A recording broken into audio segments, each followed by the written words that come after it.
actually snowed on this day in history. And so just pulling up the weather archive, since 2019 up until 2024, we had some sort of moisture on April 16th. So I thought it was pretty interesting to see if you guys are ever banking on moisture being on in April. It's probably April 16th, day after tax day. So hope everyone got their taxes in and good to go. So have an opening prayer. Our dear Heavenly Father, we are grateful for this evening that we can meet together in freedom and in togetherness as a community.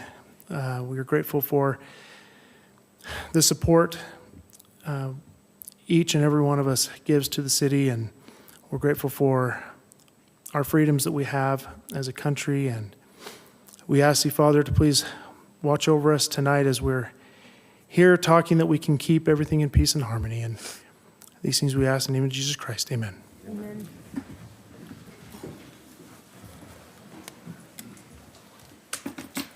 I pledge allegiance to the flag of the United States of America and to the republic for which it stands, one nation, under God, indivisible, with liberty and justice for all.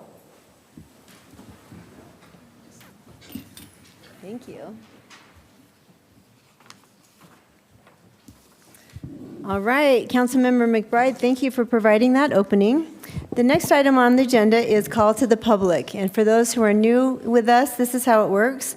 We have a sign-up sheet out front. 2 people have signed up. They'll receive 3 minutes per person to speak. During the time that you speak, we will sit quietly and let you address us, and we won't have an interaction between us. Please limit any cheers, boos, applause, tears, so that we can all feel comfortable while they're speaking. Thank you. So in order of speakers, we have 2 people, Linda Ross and Caleb McIntyre. Linda, you're first. Thank you. My name's Linda Ross, and I used to be the Kaysville City Recorder. I came to the city in 1983, and I retired in 2016.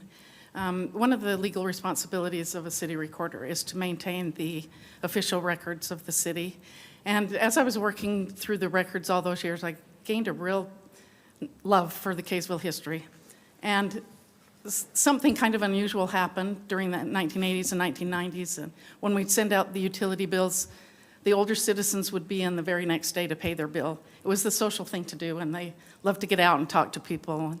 And there was a couple of them that always would come in and tell me stories about how Kaysville used to be. And one day, one of them was Harold Gailey, and another one was Alice Telford. And I loved their stories and was so interested in what Kaysville used to look like. They were both born and raised here. So one day I thought, after Harold left, I thought, I really should be keeping a record of these and write a book someday. And I never did have the opportunity to do that while I was working. I was just too busy. And so when I left, I cleaned out my desk and I cleaned out my personal files on my computer, and I ran into the record I'd been keeping, and I thought, am I really going to write this book? I haven't in 33 years. Am I really going to write it? And I almost deleted it. But then I thought, oh, I'll just put it on a thumb drive and take it with me and decide later. So I put that on a thumb drive with all the pictures I had collected of Kaysville and took it with me. And about a year after I retired, I got everything done I wanted to do. I got my family history done, and I digitized my photos. And then I thought, now what am I going to do with the rest of my life? And that book popped into my mind. So I thought, well, I'll see what I have. Well, it ended up being more than what I had. I just kept going, and I discovered a real love for research, because there's nothing more gratifying than looking for something and finding even more than what you thought you could find. There's just so much more that's digitized out there now than there was when I was first considering writing a book. So I started writing it, and it's taken 9 years. There was many challenges along the way, and many times I thought, am I really going to continue this? There was some times I thought, I'm done. I think it ends here. And then I'd find myself back behind my computer. So I just kept going and kept researching, kept looking for things, and kept learning, because it was a real learning process. So I wanted to bring a copy of the book to you all tonight. And Vance is here to help me. When he heard I was coming, he said, I want to be there. Vance and I worked together. We came the same year and left the same year. Vance that's was the neat. Park and Recreation Superintendent and the cemetery sexton, so we worked a lot with cemetery records and things. He's So a, neat. Can we Venmo you though? Yeah, you're, no, Linda, it's I'm my so gift. excited. It's my gift. Thank you. Thank you for your service. I know your Thank jobs you. can be Thank you. How Hard. current does this take us? So it's from the Today. beginning till now? I tried to Really? keep up on things. Really? This is so neat. Thank you. It's 4 volumes. It turned out to be 4 volumes. Oh, wait, they're all mine? Oh, you're kidding. Oh, my gosh. I Wow. tried to cut it down when I realized it was going to be that big. Wow. And I'd read the stories again and think, I can't cut that one out. Yeah, how do you decide? I couldn't. Oh, my gosh, So I Linda, how decided nice. to let it just be 4 volumes. But I tried to keep up with what was going on in the city. Thank you. Now, so what that it about- would be are up to you gonna date. offer it for sale though? Yes, it's on Amazon now. It's called Legacies of Kaysville. People can buy just 1 volume. That is really So- neat. Thank you. So is John Adams quoted in any of your books? No, but some of his relatives are in there. Oh, really? Okay, okay. That's good. The relatives are probably good to stay. That's great. Well, This thank is you for so your neat. service. Well, And thank you. Yep. What an incredible gift. I'm super excited. Oh, good. I hope you enjoy it.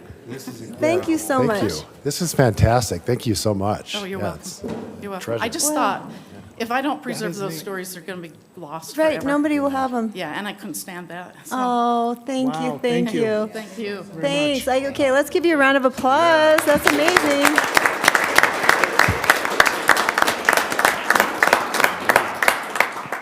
I can't believe you're giving us all 4 volumes. That is so, so nice. Thank you. Yeah, well, we're going to give her an award, so then, yeah, thanks, Josh. Great idea. Well, thank you. All right, Caleb McIntyre. This is awesome. Hello, Kaysville City Board members. I'm Caleb McIntyre, and I'm here today to talk about the many Flock AI surveillance cameras that have been posted along 200 North and Main Street. For those of you who are unaware, Flock cameras are AI-powered, dragnet surveillance, automated license plate readers that, when you pass them, will track data such as license plates, dents, roof racks, and other vehicle identifiers, and then geotag your location. This turns any drive that you make into a searchable data point able to track your movements anywhere. Now, off the bat, you may assume that these are used to combat crime, and yes, that is an advertised use case of Flock. There's a lot more to them. Number 1, Flock cameras lack multi-factor authentication, which is a violation of federal law with security practices and against the grain of industry standard practices, thus leaving them with major security flaws that have allowed them to be hacked by areas such as Russia, which happened in late 2025. 2, these cameras invade your privacy by tracking your vehicle's every move. It will flag individuals as suspicious, even when the person's actions may not be as such. People have actually been pulled over and held at gunpoint because these systems have misidentified vehicles or flagged an innocent person as suspicious. Police also do not need a warrant to search these cameras, leading to virtually no oversight on how searches are conducted or how information is interpreted on these cameras. This is a violation of our Fourth Amendment right to unreasonable searches and seizures, which requires oversight and plain accountability from law enforcement when handling evidence.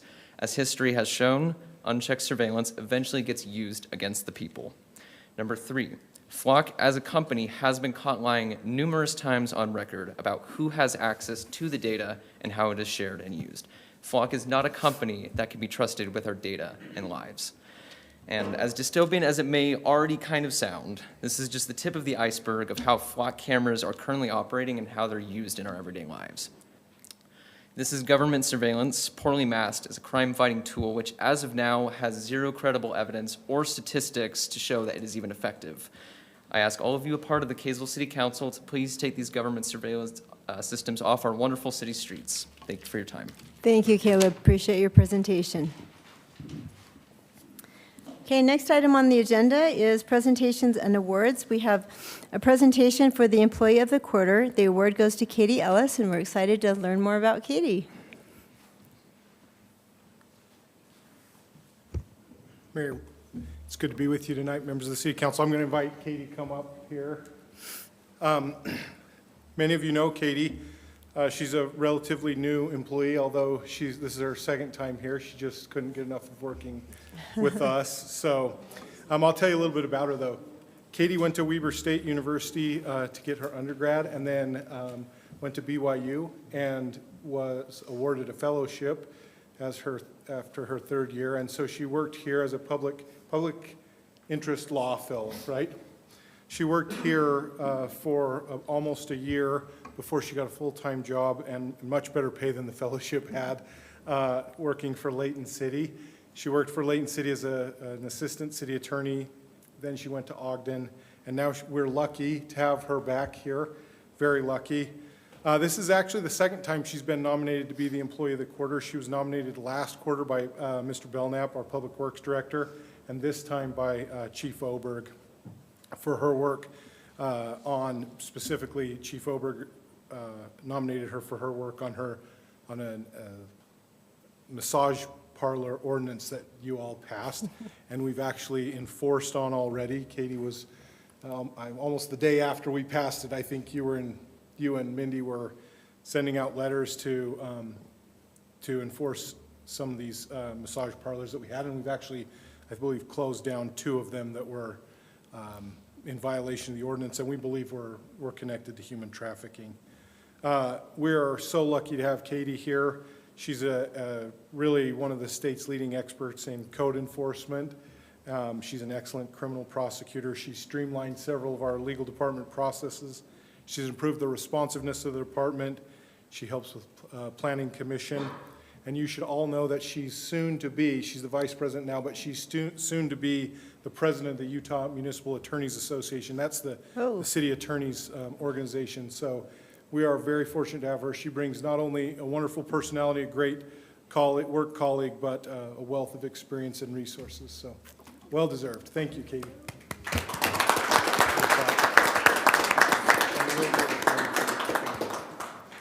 Katie's prepared 35 minutes of remarks, and she'll give those now. Maybe 35 seconds. It feels weird to be recognized when there are employees every quarter who are saving lives and keeping the water on. But it was cool to be a part of the massage ordinance. I just want to say, everyone who worked on it, though, was amazing. Melinda and Mindy and Detective Rich and Sergeant Stedman passing it and enforcing it, and all of you, because just to be able to get it done that fast was really cool. And that's not always true in government. So thank you, and I'm happy to be here. Thank you, Katie.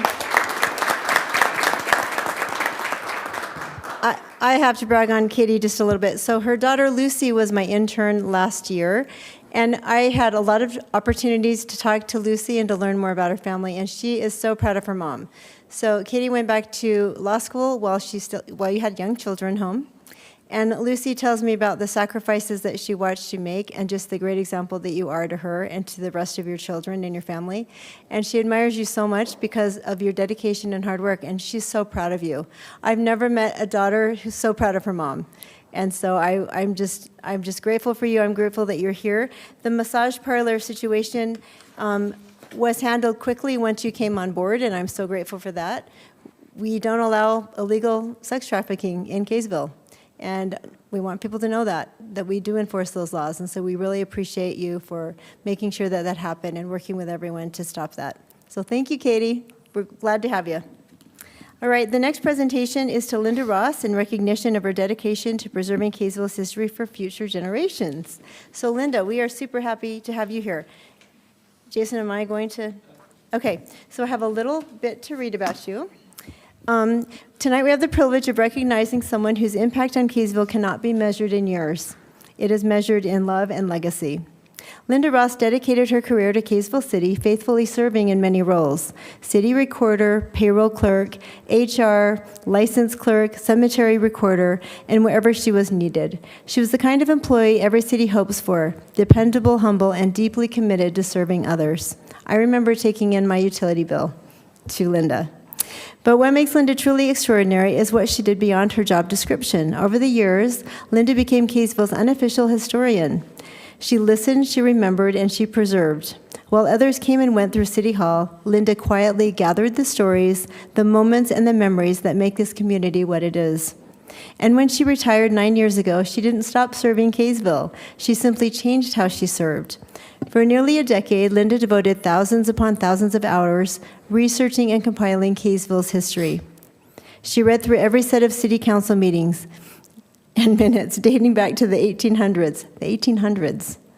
I didn't even know we had records that went that far back. She conducted countless interviews. She searched archives across the country, all to ensure that our story here in Kaysville would not be lost. Quite simply, without Linda, much of Kaysville's history may have been forgotten, but because of her, it will be remembered forever.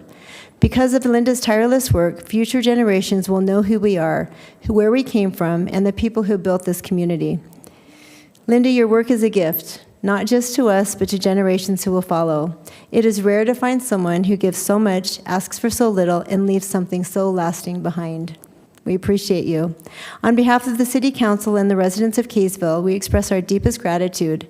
We are truly and forever indebted to you.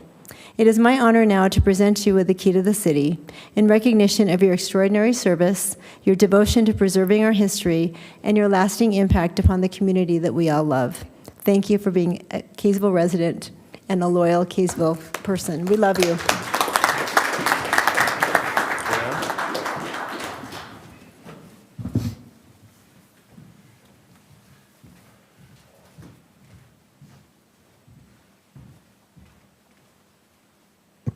This is our key to the city. It is the highest award here in Kaysville that we have the ability to give. And we don't give it out lightly. So Linda, thank you so much. Okay. Let's get over here. We try to cover this. So come in front, guys. Come in front. Come in front. Come in front.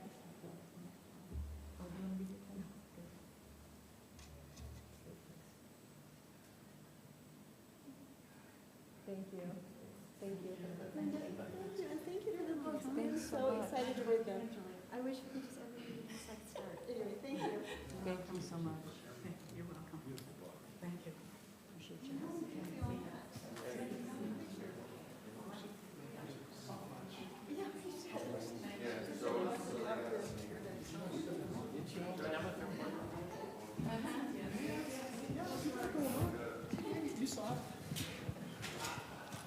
Thank you, Linda. We're complimenting ourselves today since we all seem to match. It's like we're dressed for a family photo. Except for John, who's the complimentary. Yeah, I know.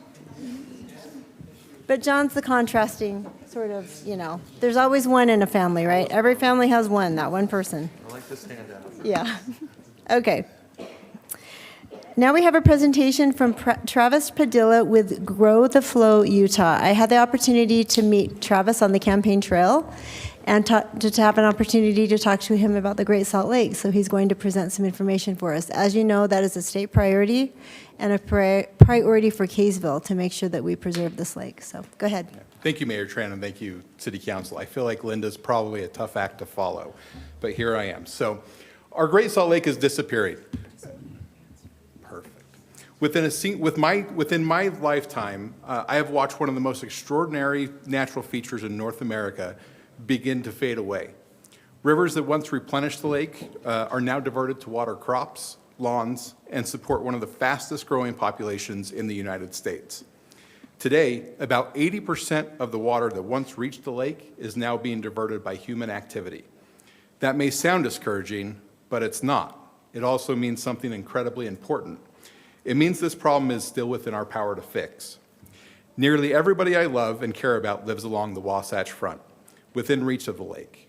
I imagine that is true for many of the people sitting here in this room today. Our families live here, our children grow up here, our lives are rooted here, which means we all carry a responsibility to ensure that the next generation inherits clean air to breathe, safe water to drink, and a healthy lake that still defines this place we call home.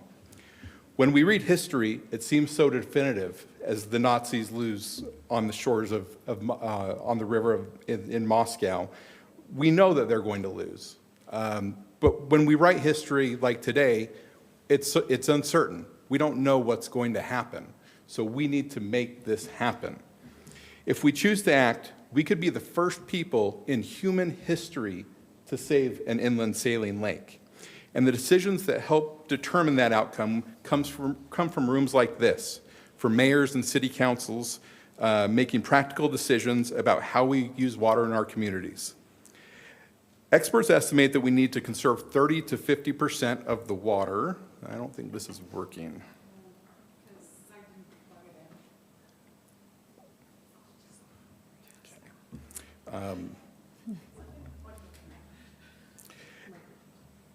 Experts estimate that we need to conserve 30 to 50% of the water that we are currently using to put the lake back on a sustainable path to the 2034 Olympics, which state leaders have committed to. That kind of change begins at the municipal level. The Great Salt Lake matters for many reasons. First, public health. As the lake shrinks, thousands of acres of lake bed are exposed to the wind. That exposed dust just doesn't disappear. It blows into our neighborhoods, schools, and homes. For children, seniors, and people at risk with respiratory conditions, those dust storms could become a serious health threat. The second is economic stability. The Wasatch Front is one of the most desirable places in America to live right now.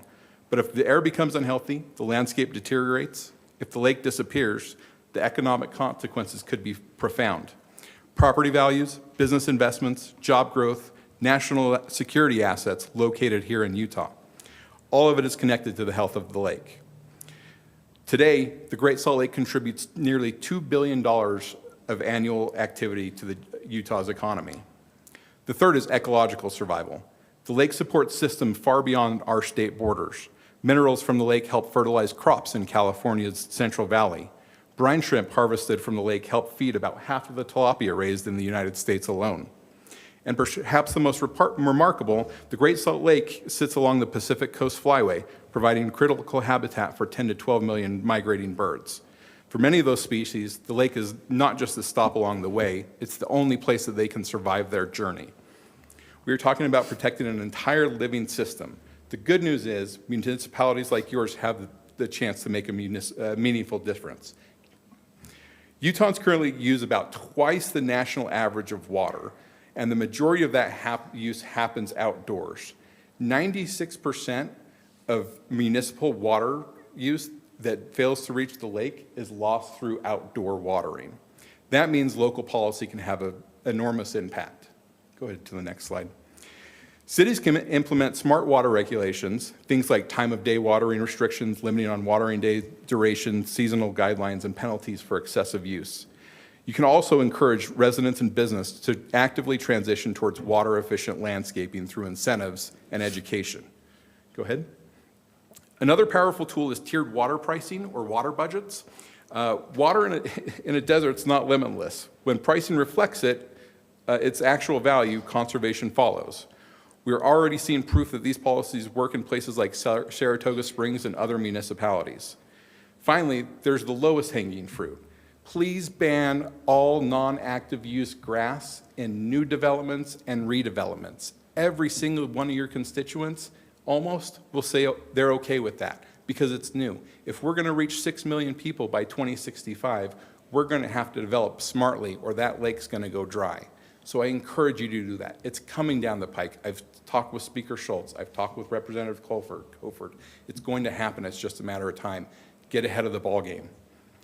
By prohibiting non-functional turf in new developments and relying on native and water-efficient landscaping, cities can make meaningful water savings. For instance, the Salt Lake City and Sandy Metro District just freed up 2,500 acres of water over the last couple of weeks, which they're now leasing back to the lake.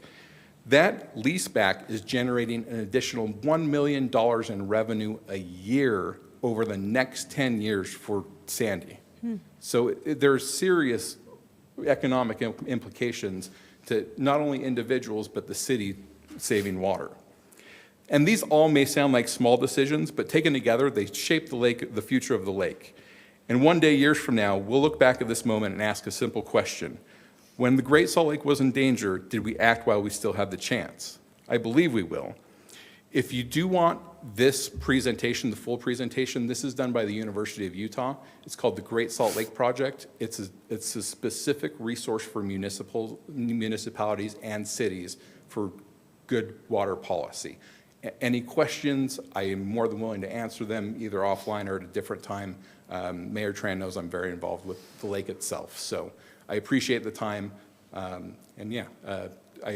hope that we'll all take the right steps forward on this.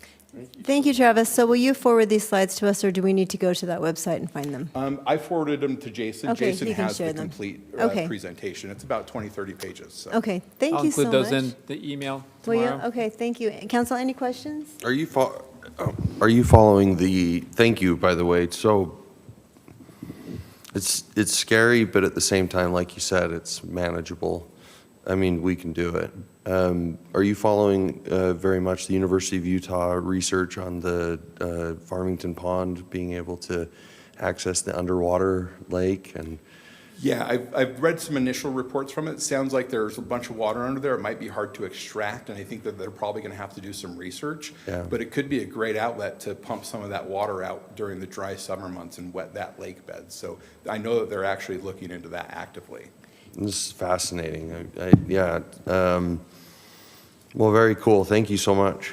Yeah, and if you do have any questions, please feel free to reach out. I can give you resources, whatever you need to make smart decisions about water as a city. I have heard that the state is talking to Idaho about the Green River and piping some water from the Green River to the Great Salt Lake. Have you heard about that?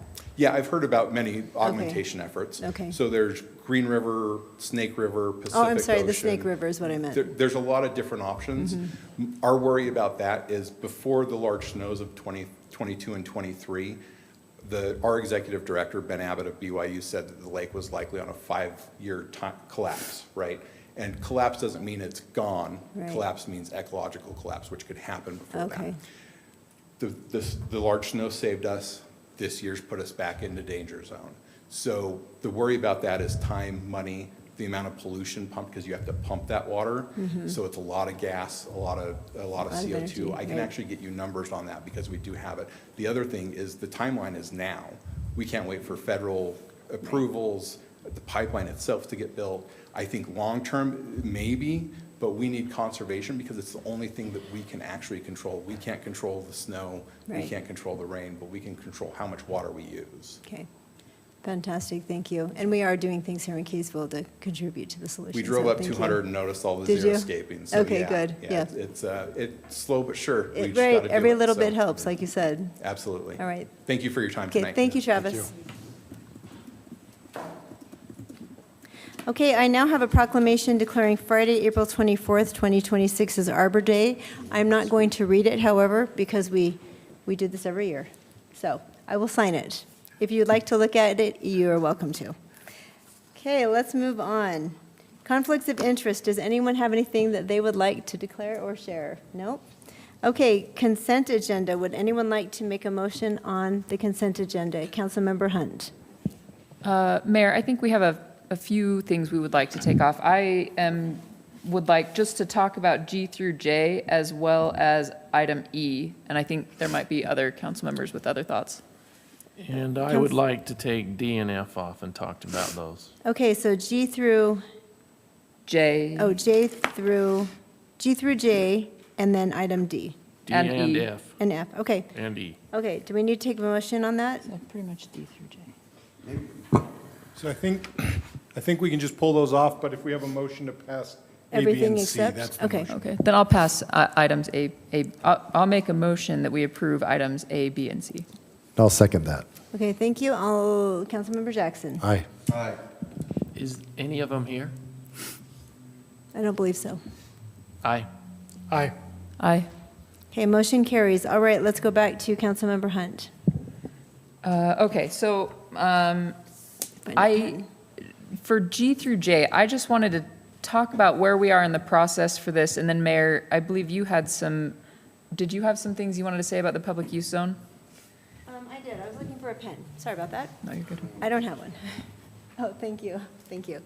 Yes, go ahead and talk about your items, and then I will make a Okay, comment. so for G through J, these are the rezones, and we've kind of talked about these as being just a housekeeping item. I think there's some confusion among people about what's going on, and I think we've talked about having some concern about potential state interference because of this zone. And so I think I kind of just wanted to bring it out and talk about it so that everyone knows what page we're on Okay. and so that residents aren't as Yes. confused and concerned. Absolutely appreciate that. Nick, can you give us some context there? Sure. So these are just simple rezones from whatever the underlying zone is to the public use zone.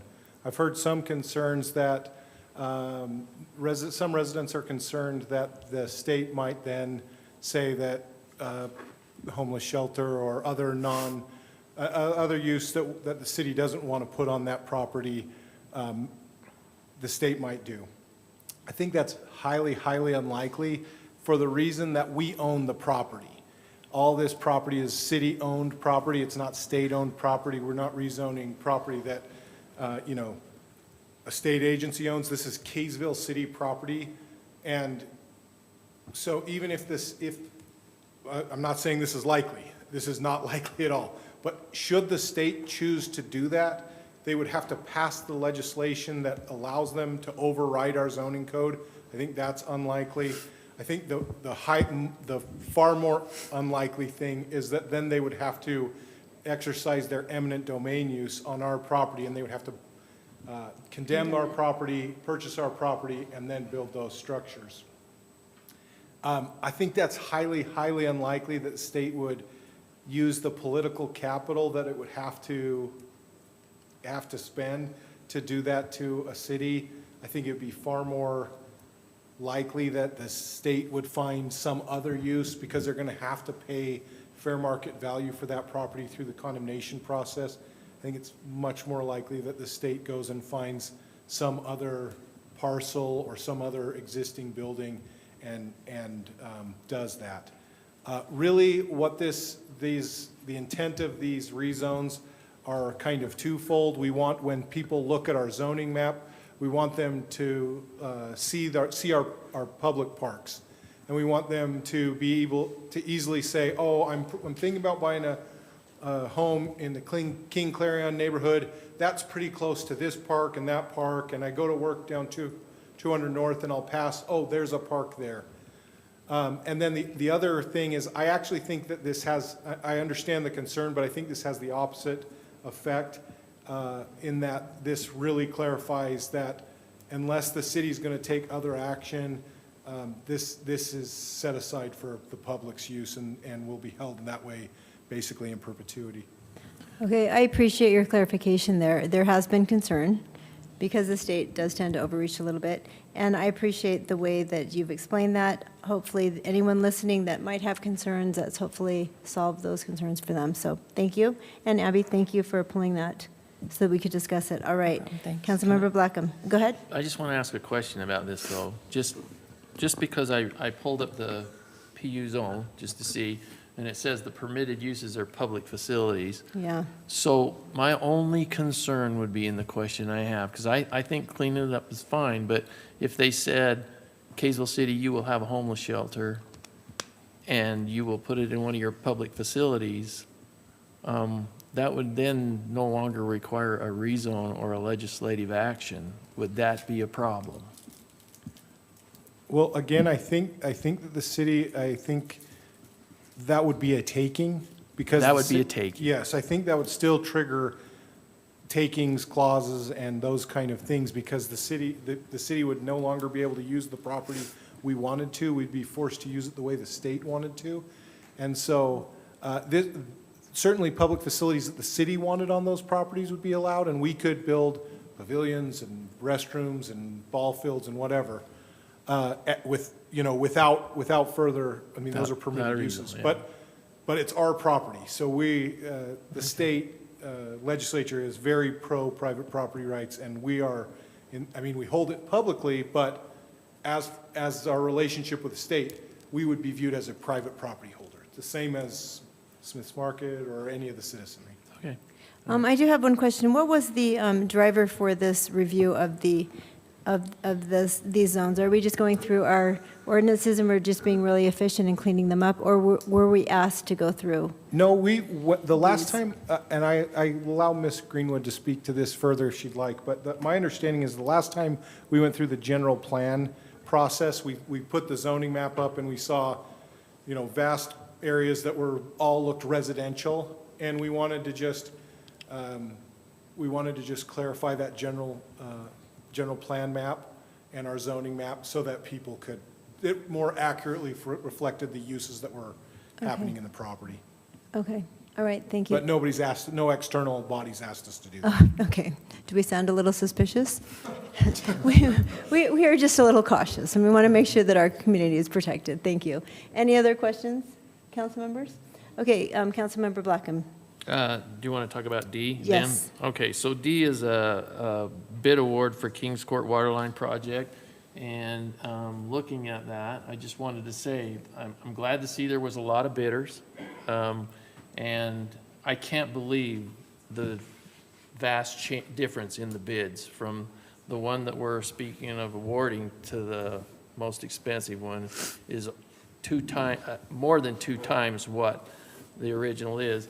The only thing I wanted to say is I don't mind, I want to approve this, but I want to approve it with I understand contingencies, and I understand if there's a 5% contingency, but if it gets to the point where it's a 10% contingency over this price, I want it to come back to the council and explain to us why it's going over their bid price. Because we've had our city engineer deal with other private engineers that designed this project, come up with the scope of the work, and given these people the opportunity to bid. And if it's gonna be more than 10% contingency, I think it needs to come back to the council and find out why there's more than a 10% contingency and explain to us if this cost exceeds more than 10% of what this, because there's always extra costs, I get it, 5, but you exceed 10%, somebody didn't get something. I think that's all I would like to see is we approve it with, if it goes more than a 10% contingency, it comes back to the council and tell us why it's going more than 10%. I think that's perfectly reasonable, and I've made a note here, and if you decide to approve it, we'll make that be the motion that we approve D with the 10% cap. That's a good point. Okay, thank you.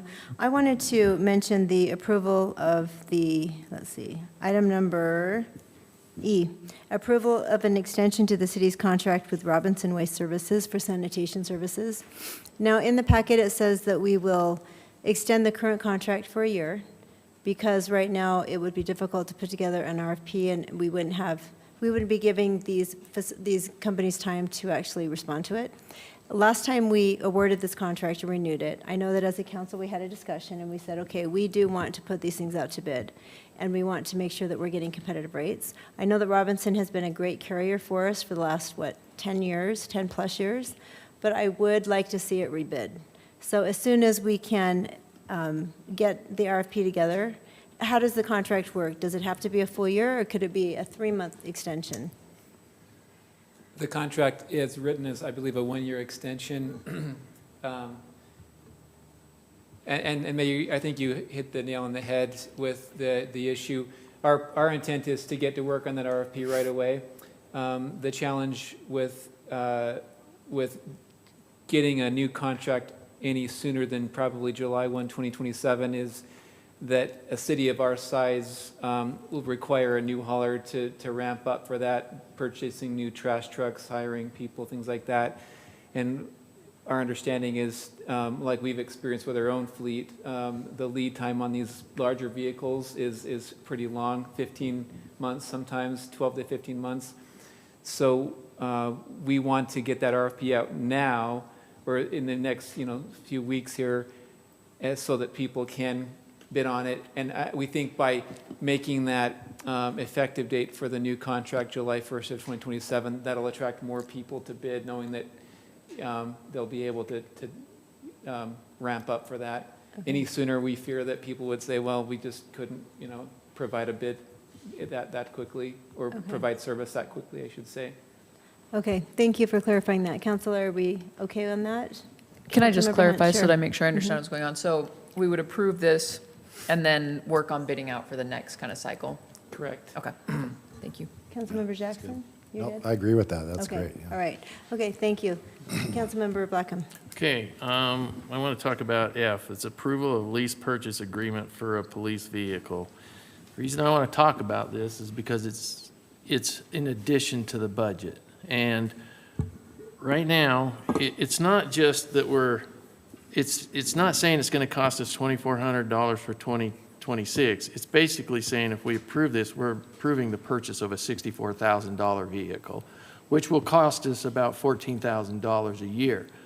I want to know, where's that money coming from? Because right now, we're basing a lot of some of the future spending we have on a tax increase that we are talking about doing, that we have not done, so we don't have that money. So anything we spend right now is basically reserve funds. This would be, to me, in addition to what we have, would be reserve funds. Now, and then the other thing I want to clarify, so the 14,000, is that going to come out of the police's 27 budget that they've already, or is it in addition to? And is this an emergency? Is this a vehicle that we have to replace right now, or can we wait till we go through the budget process?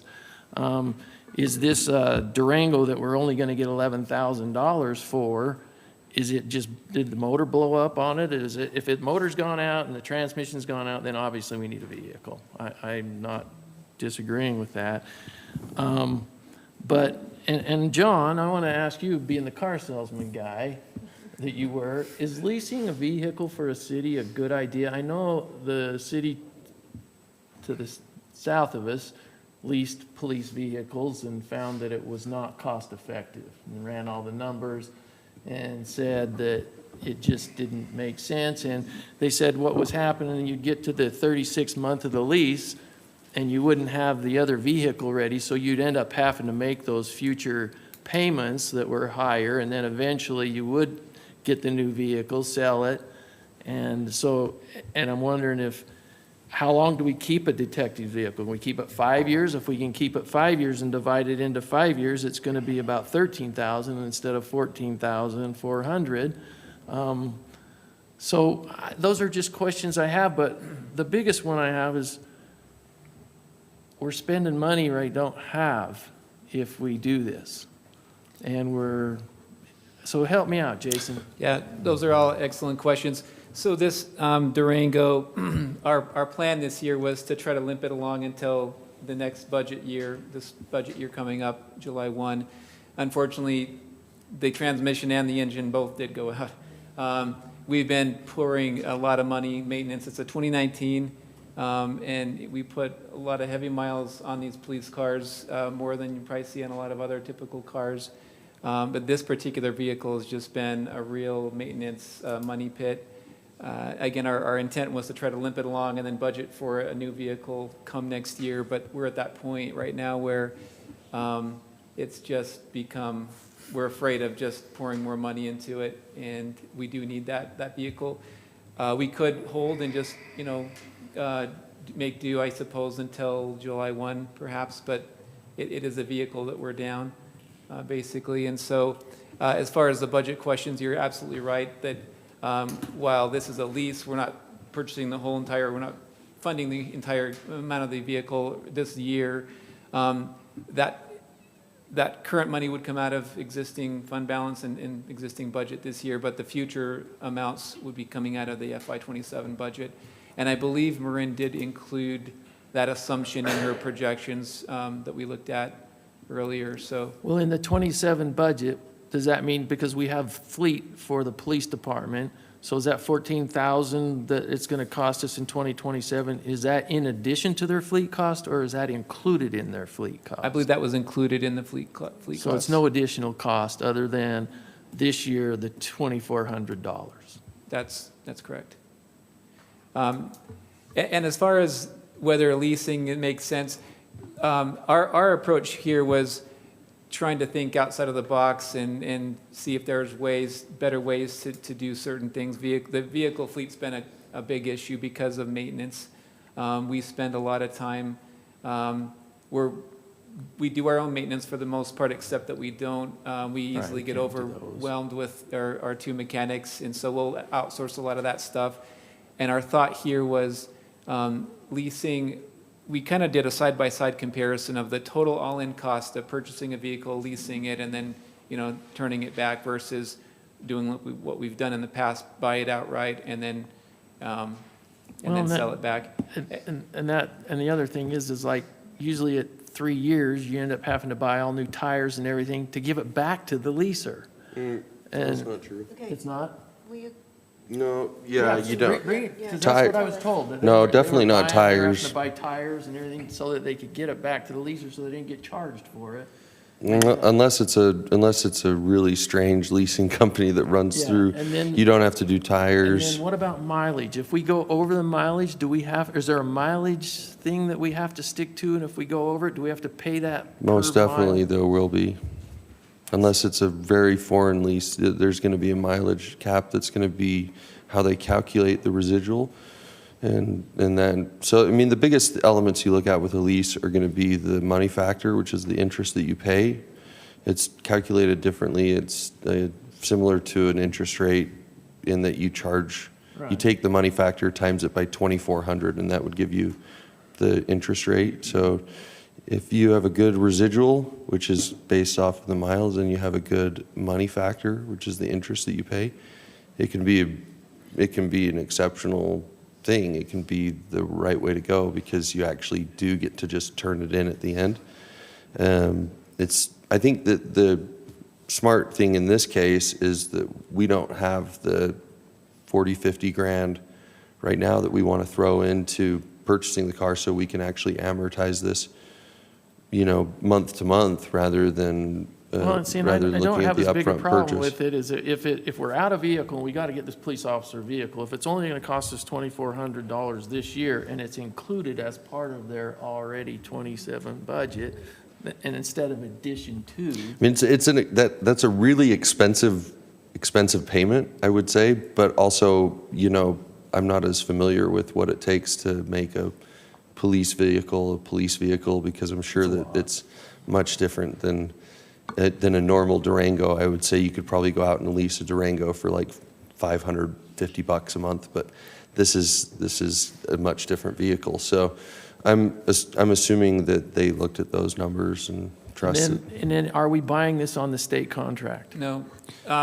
we are not. This is purchased, so let me back up a little bit.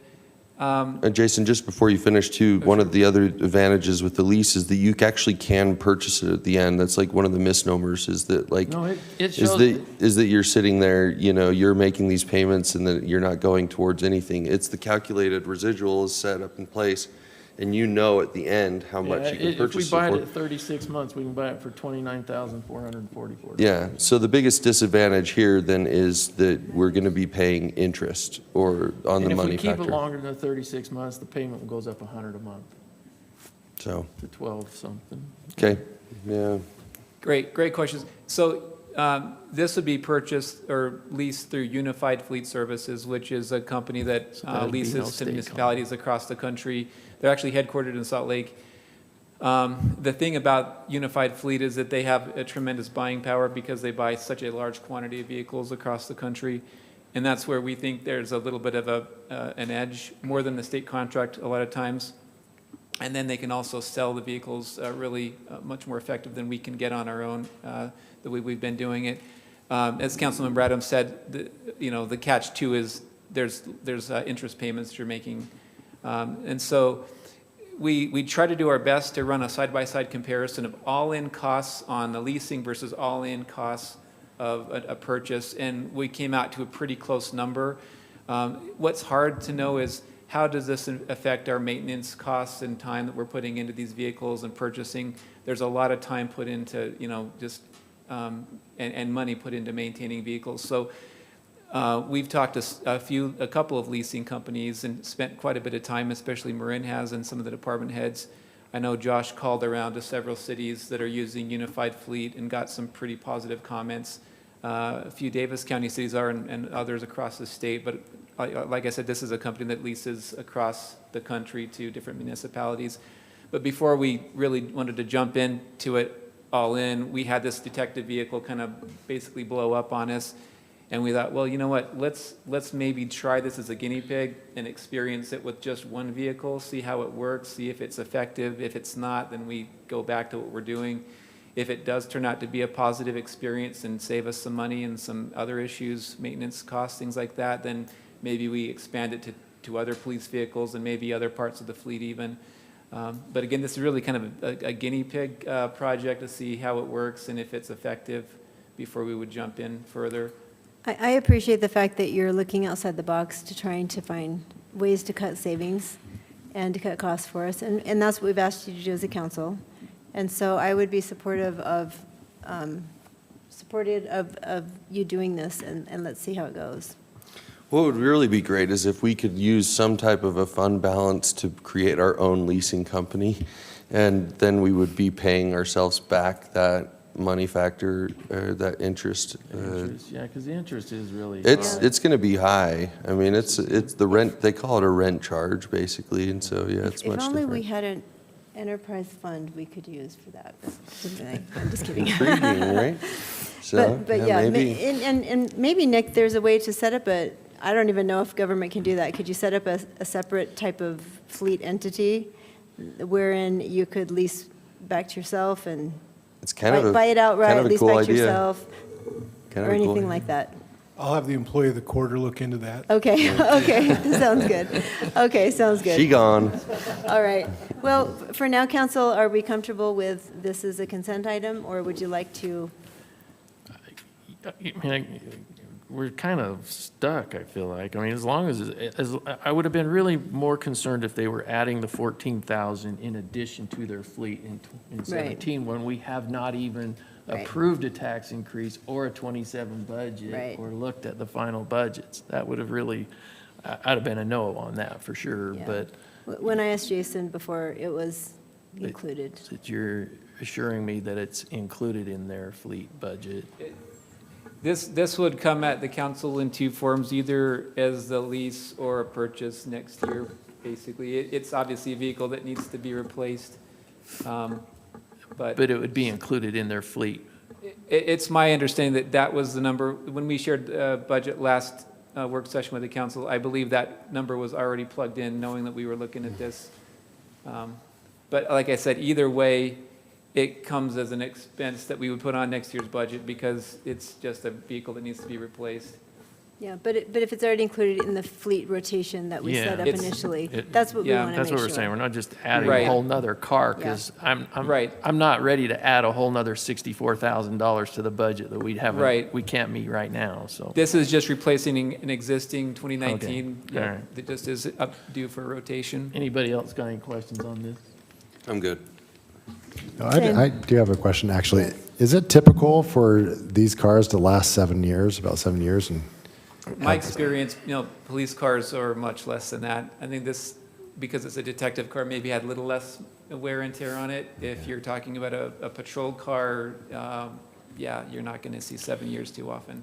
And is it really required that we have heated seats in the back seat and a DVD player for those sitting back there? Or? It's Councilmember got a Adams is He's power joking. sunroof He's and joking. dust rims and everything too. Just kidding. Okay, John, don't get people worked up. I can see, I saw people A pay attention all of a sudden. A subwoofer? In the, Yeah. why is there a Head subwoofer? started to raise, okay. That's a joke. just to be Councilmember, clear. what's his here all name over night. here is a jokester. Okay. All right, would someone like to make a motion then on those consent agenda? I'll make a motion that we approve consent items D through J. Okay.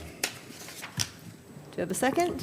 I second it. Okay, thank you, Councilmember McBride. Councilmember Adams. Aye. Mayor Tran, I'm sorry, can Oh. I just clarify? Yes. With the 10% that Councilmember Blackman talked Yes, about? yes, Friendly yes. amendment, thank you. I amend my own motion that we approve consent items D through J with the 10% cap on the Kings Court waterline project. I second that. Thank you, Councilmember Adams. Aye. Aye. Aye. Aye. Aye. Okay, consent agenda is moved. Thank you very much. We have an action item. Action item 6A, an ordinance amending various sections of Title 17 of the Kaysville City Code to comply with Senate Bill 179, titled Local Regulation of Business Entity Amendments. Jason, or Melinda, who's presenting? I think the preference was for Councilmember Blackham to make a motion. Yeah, I'm going to make move a it to the motion next that item. we. Oh, that's right. That we The next agenda. move this, We table this? we table this until. An upcoming agenda. An upcoming agenda, and probably not on the 7th. Okay, so you'd like to make a motion to table this until the second, no, the first Not the first, the second meeting. meeting in June? May. May, okay. I second. Okay, do we have a second? All right, Councilmember Blackham. Aye. Aye. Aye. Aye. Aye. Okay, motion carries. That's fantastic. Council member reports. Does anyone have anything they would just love to share? I know Councilmember Adams does. No, not really. Oh, I'm super happy to see all of the high school kids that are here, and hopefully you've enjoyed the meeting. It's been a riveting experience for you. But honestly, stay involved with local politics. It's the cat's meow, if you've ever heard that phrase. As part of your civic class, are you guys required to attend any conventions, upcoming conventions? Okay, think about it. There's a convention on Saturday. It's the GOP convention, and also the Democrat convention, I think, is on Saturday as well. So you can look that up for Davis County. It will be really interesting and exciting. You'll get to see candidates and how really government works as far as electing local leadership. Anyone else have anything that they would like to share? Nope. Okay. We'll turn the mic over to Jason. Mayor, I'm gonna I'll have all my comments in the email tomorrow. Nothing Okay. urgent. All right, thank you. Would someone like to make a motion to adjourn this meeting? However, we have another one, so. So moved. Okay, all in favor? Aye. Aye. All right. Welcome to the Kaysville Business Park Architectural Review Committee meeting. We are now committee members. The agenda shall be as follows. We'll have an opening consideration of an illuminated wall sign at 1121 West Flint Meadow Drive for Moss Vomela. Hope I pronounced that correctly. Melinda. Thank you. So I will be brief. This is the location over in the business park where the building is situated and where that sign will be placed. There is an existing sign on the building. Business tenants have changed out, so they will be removing the existing sign and replacing that with this Moss Vomela sign. So you can see here of what it looks like now with the Fusion sign that'll be removed and replaced with the Moss sign. We have reviewed this for compliance with the Title 17, I think it's 33, the sign code, as well as the Kaysville Business Park development guide, and it is compliant with both of those. So we are recommending approval. Okay, thank you. Any comments? Councilmember? Point out that Aye. it's lighted, but there's no residences nearby. That's always something, I don't know, that I look for on these, so, I don't Yeah. know. But if anyone's watching, we're paying attention to what's going on, not Right, just I putting appreciate lighted you. signs by neighbors' houses. Yes, appreciate you vetting that and explaining that, because it's always a concern when someone reads it on an agenda. All right, anyone else? Nope, okay, looking for a motion. I'll make a motion to approve agenda item 2, consideration of, or an illuminated wall sign at 1121 West Flint Meadow Drive for Moss Vomela. All right. Someone like I to- second that. Okay, thank you. We have a motion and a second. Committee member, McBride. committee. Aye. Did we take a roll call? Okay, yeah. Committee member McBride. Aye. Aye. Aye. Aye. Aye. Okay, motion carries. Thank you. Would someone like to make a motion to adjourn? Motion to adjourn. All in favor? Aye. Thank you for being here, everyone. That concludes our meetings. They're behind by 3. I'm just kidding. What'd you say? Should be over by now. They should have smoked.